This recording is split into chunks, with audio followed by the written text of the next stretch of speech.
Since the killing of George Floyd at the hands of police in Minneapolis last month, a wave of massive protests have surged forward, not only across every state in the United States, but also in dozens of countries in Europe and all around the world. The act of brutality has come to symbolize the systemic racism that harms millions of people of African descent, causing pervasive, daily, lifelong, generational, and too often lethal harm. Behind today's racial violence, systemic racism, and discriminatory policing lies the failure to acknowledge and confront the legacy of the slave trade and colonialism. Black lives matter. Indigenous lives matter. The life of people of color matter.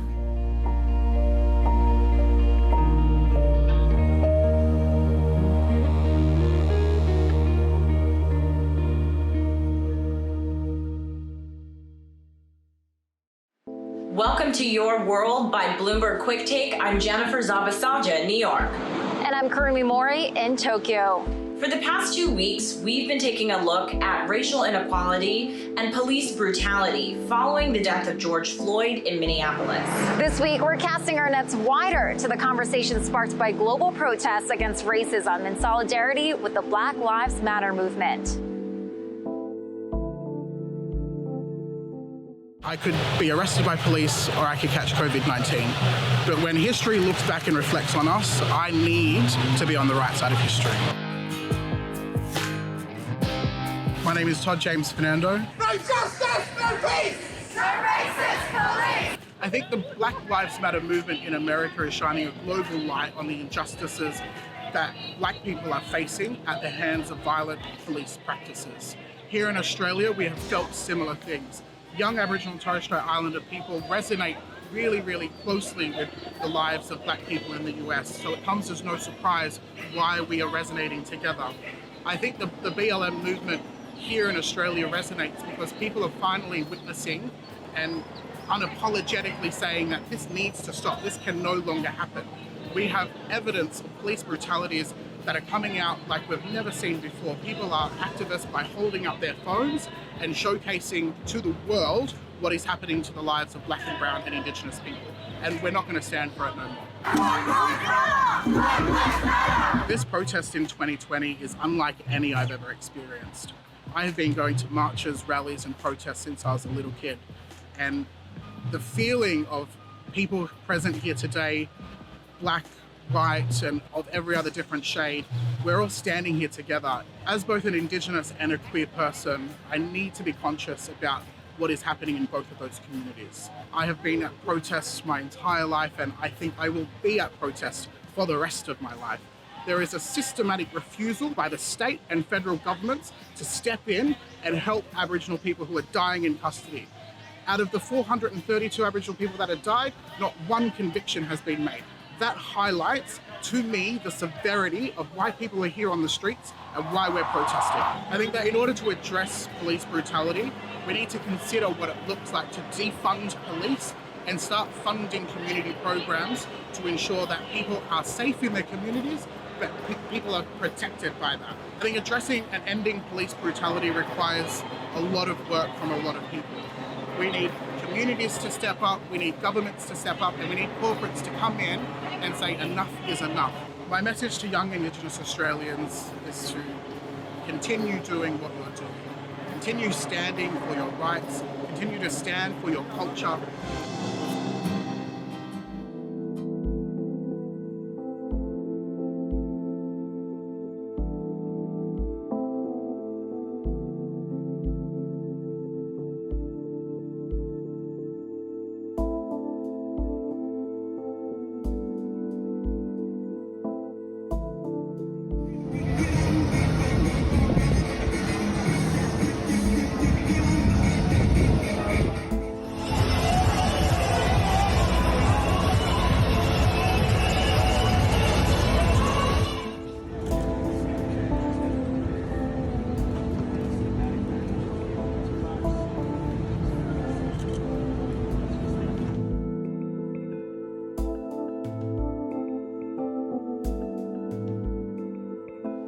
June 19th, or Juneteenth, has been a day celebrated by many people across the U.S. for decades, commemorating the end of slavery in the U.S. in 1865.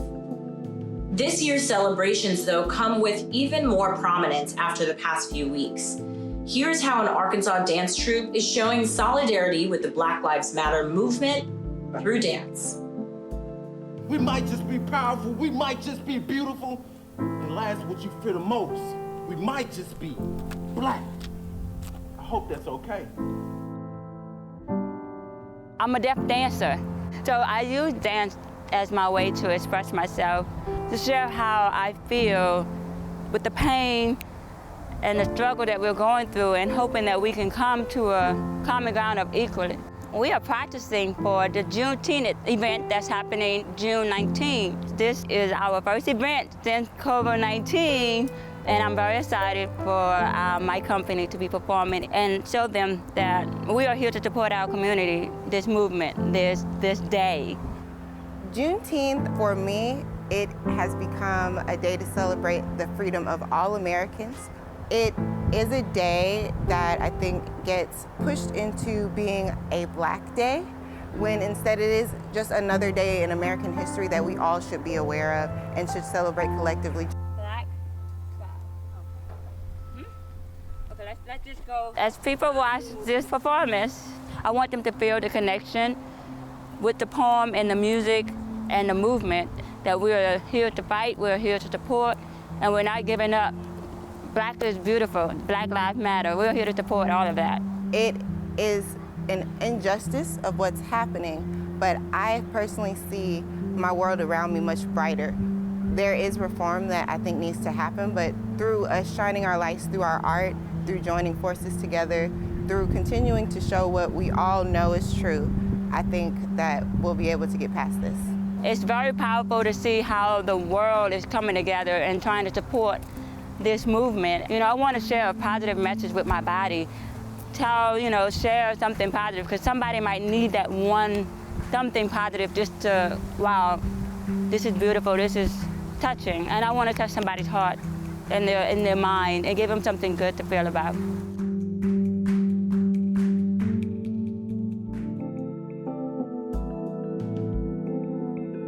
Spurred on by global protests, statues considered racist are being taken down in cities across the world.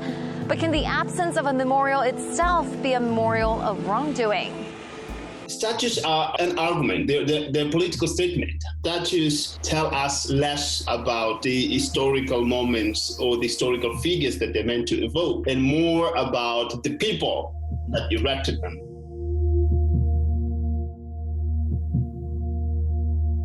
I remember when I first went to Zimbabwe for the first time. If you go to the main central park in Bulawayo, but there's a beautiful garden there, and I stumbled upon a huge statue lying on the ground, almost being covered by grass and all kinds of things.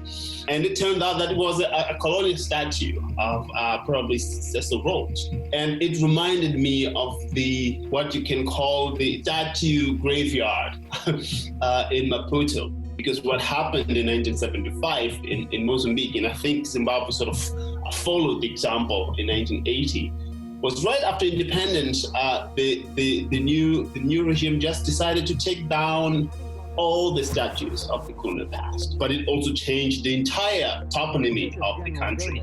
To Lorenzo Marx was a blessed relief.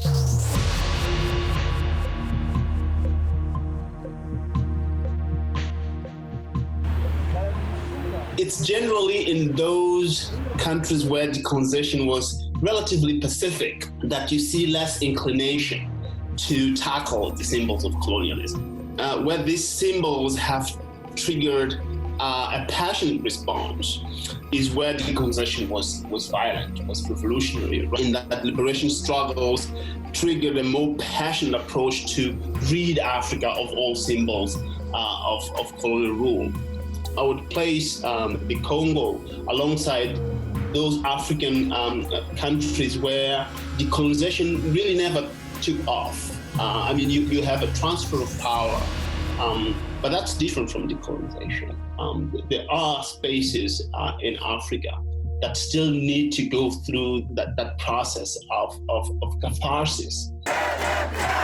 And I think this is what's lacking in South Africa. This is what's lacking in the United States. I mean, not even recognizing the U.S. history as part of the colonial history, not even recognizing apartheid as a colonial regime, right? The fact that in the U.S. people are still debating about the meaning of the Civil War.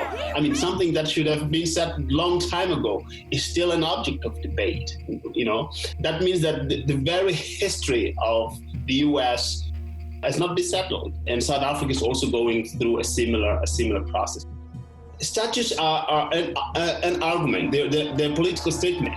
We know the history behind these statues. They're meant to celebrate histories that are very offensive and that have no place in today's society, and we should be aware of that. If you ask my honest opinion, is yes, these statues should not be in public spaces. They should be in museums. Now, do we toss these things in the river, as we just saw? As a historian, I wouldn't go in that direction, but I would take these things and put them in places where people can still go there and learn something about our collective past.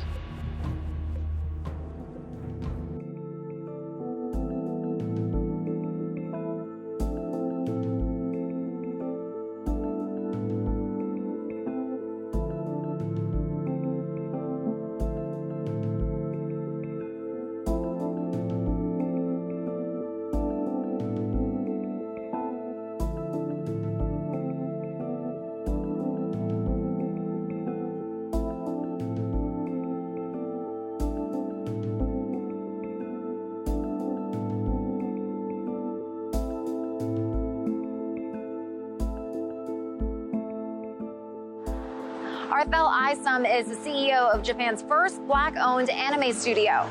I sat down with him for his take on how diverse storytelling in anime can help support the Black Lives Matter movement. The cop runs over, puts me in handcuffs and throws me to the ground. He puts his knee on my back, and he puts the gun on my head. I'm Kurumi Mori for Bloomberg QuickTake. I'm in Tokyo here with Arthel Isom, the CEO and art director of DR Studio, Japan's first Black-owned anime studio. So Arthel, you're an American. You grew up in Jersey. Yeah, I grew up in Jersey, yes. What got you started for the love of anime? So I guess I really am just like an artist at heart. I love the different styles, both realism and everything, the use of like shadow and light, color. I think that the artists in Japan really explore all the different aspects of art in general. Arthel faced new challenges when he moved to Japan 15 years ago, but he says fearing the police was not one of them. When I'm approached with police here, like that fear never runs through my mind. Like I never ever think that they're gonna like shoot me. That's one of the driving motivations for why I joined the march here, to show support for what's going on in America. He recalls his own experience when he was a college student in San Francisco waiting for a bus. A police car drove past us. He's like, "Oh, have you guys seen like a black guy with a black jacket with a knife?" And so, no, we didn't see it. Sorry, officers, can't help you. But then the person next to me is just like, oh, unless you have a knife. Like, I think he was just joking. But when he said that, the officer instantly drew his gun. Like, when I get my hands to about here, then, they see that my hands are empty. And then the cop runs over, puts me in handcuffs and throws me to the ground. Like, my head just, like, bangs against the concrete. And I, like, have my head down. He puts his knee on my back, and he puts the gun on my head. Japan isn't free of racism, but it's nothing compared to what he faced back at home. Why can't I own an anime studio in America, like in my own home country, my home state? Like, why is it that I have to be afraid of police, who are people that we hire to protect us? Arthal has already found success in Japan. His studio has worked on popular shows including One Piece, Attack on Titan, and Netflix original anime film Sound and Fury. You need to take it and you need to process it and you need to keep carrying forward with it every single day of your life. Because we don't get to determine when we're black and when we're trans. You'll find it every...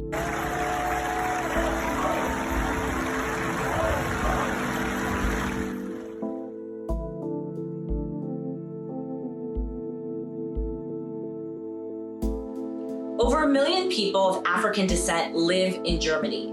So why isn't their demographic information counted by the government? The German Black community is working on a way to change that now. Out in the streets, Black people are very visible, but structurally speaking, Black people in Germany are very invisible.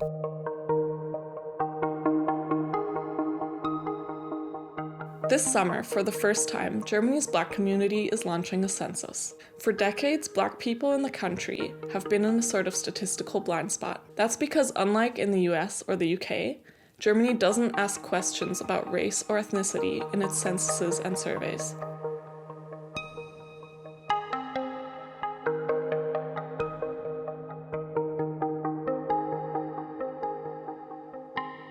While the idea is to prevent giving authorities the means with which to persecute vulnerable communities, the resulting lack of data has also meant that it's impossible to track structural racism in Germany.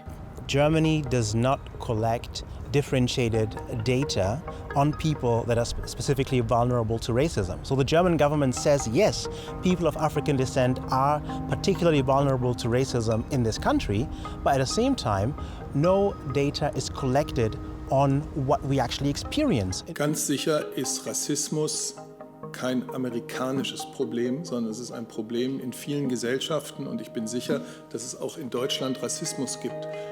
We are not seen as a distinct group that is affected by a specific type of racism, which is anti-black racism, and therefore there are also no specific safeguards to protect Black people from racist attacks. No peace! No justice! No peace! That's why with the so-called Afro-Census, Germany's Black community is taking matters in its own hand.